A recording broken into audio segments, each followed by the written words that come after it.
morning sa ating lahat mga kaibigan. Andito na naman tayo sa ating usapang magmamanok po.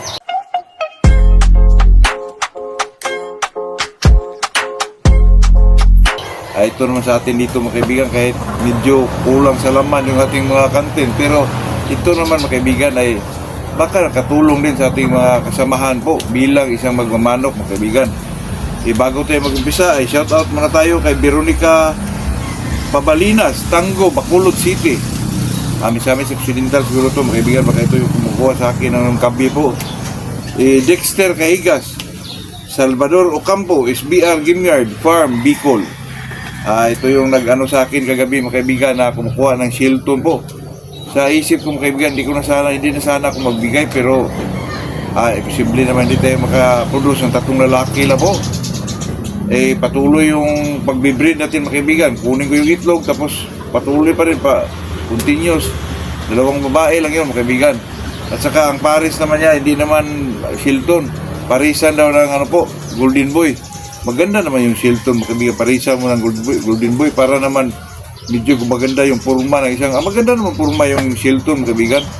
Pero medyo malaki lang sila na manok. Malaki, mataas. Pag pinarisa mo yan ng Golden Boy na medyo mataas din, maganda siguro ang resulta po. Hindi pa ako nakakita kasi hindi pa tayo nakaproduce yan.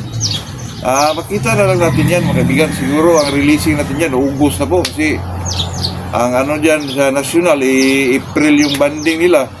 April, May, June, July, August, mga 5 months or August.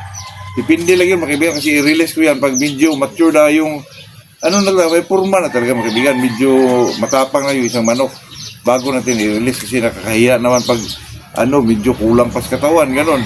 Talagang purmado na talaga po. Ayun lang po mga kaibigan. Kasi mga kaibigan, itong topic natin, may nagtanong sa atin mga kaibigan na ano ba daw talaga ang tamang dosage po pag magbigay tayo ng injectable vitamins mga kaibigan. Ito namang injectable vitamins mga kaibigan katulad ko. Depende kasi yun mga kaibigan. Magbigay ka ng maintenance lang ng injectable vitamins mo. At saka yung mag-condition ka at saka gaano katagal po. Kasi yung katulad ko mga kaibigan, mag-condition ako ng yung gamit ko lang ay multivitamins. Jadi siyempre ang maintenance ko dyan mga kaibigan sa sa akin po weekly mga kaibigan, 0.3 po weekly. Ang iba naman dyan mga kaibigan, ang bigay lang nila 0.25 po, yung kalahati ng 0.5 mga kaibigan. O sa akin po 0.3. Pero pagdating ng D1 na ng conditioning, yung multivitamins, Enervon B12 lang, di siyempre medyo may na yung manok mga kaibigan, mayroon na siyang kumbaga mga kaibigan, yung meron na siyang lakas na mga kaibigan kasi nag-maintenance ka ng 0.3 weekly. For 1 month ba yung mga kaibigan? For 2 months ba? Di medyo matibay na yung manok doon mga kaibigan. Tapos doon ka mag-umpisa sa yung 21 DKIP na mga kaibigan. Ang gamit mo ay B12 lang at saka Enervon po. Nako, grabe yun mga kaibigan. Grabe na yung yung build up ng isang manok. Na siya for 2 months Pero yan mga kaibigan, ginagamit ko yan pag video may talaga pizza talaga yung laban natin na video kahit 3 wins lang ganon, ulutan lang, pinagandaan mo talaga kasi ang 3 wins dito mga kaibigan, ang premium po, may premium na 50,000.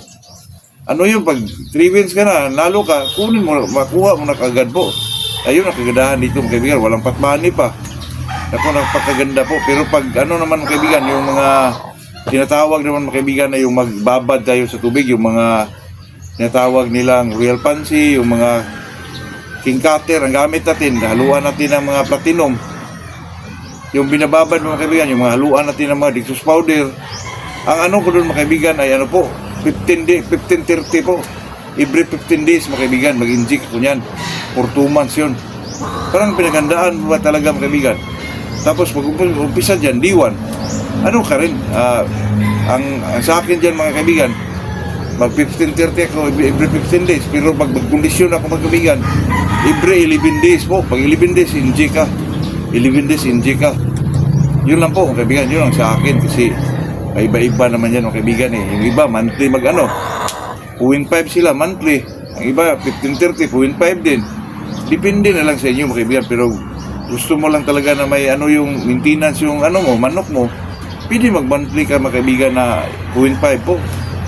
O sa akin mga kaibigan, mag-inject talaga ako pag medyo may ano tayo na laban po. Yun lang mga kaibigan, yun lang talaga ang binibigay kong dosage. Pag ano mga kaibigan, pag gamit ko yung mga multivitamins, ano lang, weekly mga kaibigan, 0.3 po. Pero, for 2 months yan, for 2 months. Pero kung wala namang ano mga kaibigan, kung wala talagang schedule, gusto lang maglaban po, pwede naman hindi ako mag-maintenance ng injectable mga kaibigan, automatic na yun, multivitamins lang talaga. Inerbon B12 lang hanggang sa mag-21 days ka po. Yun lang, pero pag pinaghandaan mo talaga mga kaibigan, kahit Inerbon B12 lang, talaga mas maganda yung binibuild up mo yung isang manok po na mag-inject ka mga kaibigan every weekly po, 0.3 lang. Tapos mag-umpisa ka ng D1, 21 days conditioning, gamit mo ay Inerbon B12. Ako, napakatibay na ng manok ko dyan mga kaibigan. Talaga makikita ka na ng mga palo na talagang superb na po. Yung tinatawag na palo, may galit mga kaibigan.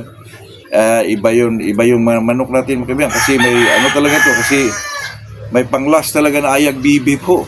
Yun ang hinahanap natin mga kaibigan, kasi Golden Boy yun eh.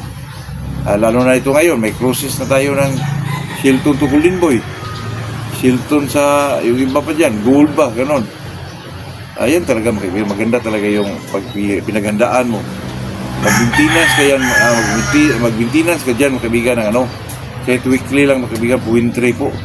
Naku, napakatibay na mga kaibigan. Pag umpisa mo ng Inerbon B12, talagang may mga palo na talagang badiin dyan mga kaibigan.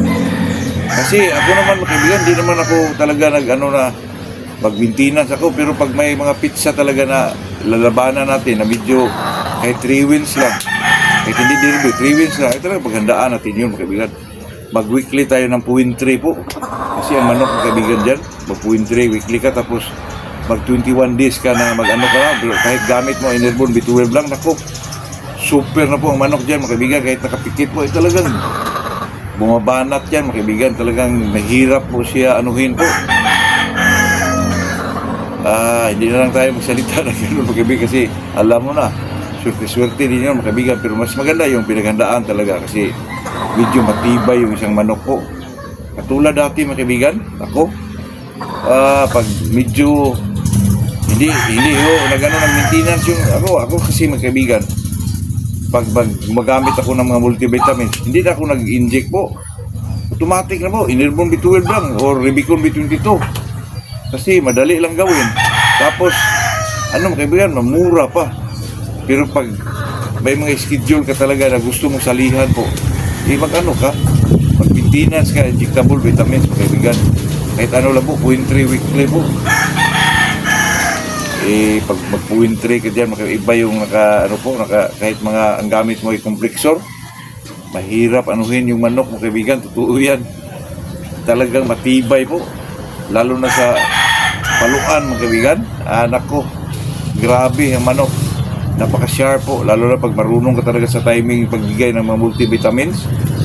Doon mo talaga masukat mga kaibigan na talagang totoo po itong sinasabi ni Sir Macau po, na na talagang epektibo yung kahit mga lumang mga vitamins yan, lulo pa natin ang gumagamit yan, ay talagang sabihin nyo talaga totoo yung sinasabi ni Macau. Totoo yan mga kaibigan, kasi may mga nagsabi naman sa atin dyan, yung medyo may mga edad na, talagang sabi na maganda daw yung Revicon B12 dito. Totoo yun, lalo na pag naka mga kaibigan, yung maintenance mo na vitamins, kaya lalo na pag 2 months, injectable vitamins ka for 2 months, 0.3 weekly, naku, napakaganda na yun mga kaibigan. Tapos mag-upisa ka 21 day keep ka ng Inerbon at saka B22, Inerbon at saka B12, naku, napakatibay na ng manok mo dyan mga kaibigan. Kahit kontrahan pa yan ng mga yung nakababad po na yung mga mayroong mga dextrose powder, mayroong mga wheat germ, ay talagang kakasayon mga kaibigan, totoo yan. Ilang bisis ko na yan nagawa mga kaibigan, totoo yan. Napakatibay po pag nakaranas yung manok mo ng maintenance ng mga injectable, kahit anong mga multivitamins lang yan, napakamura po, pero talagang may laban mga kaibigan. Ayun lang mga kaibigan, yun lang ating napag-usapan sa araw na to. Sana ma-enjoy tayo mga kaibigan sa ating healing po. Good morning sa ating lahat po.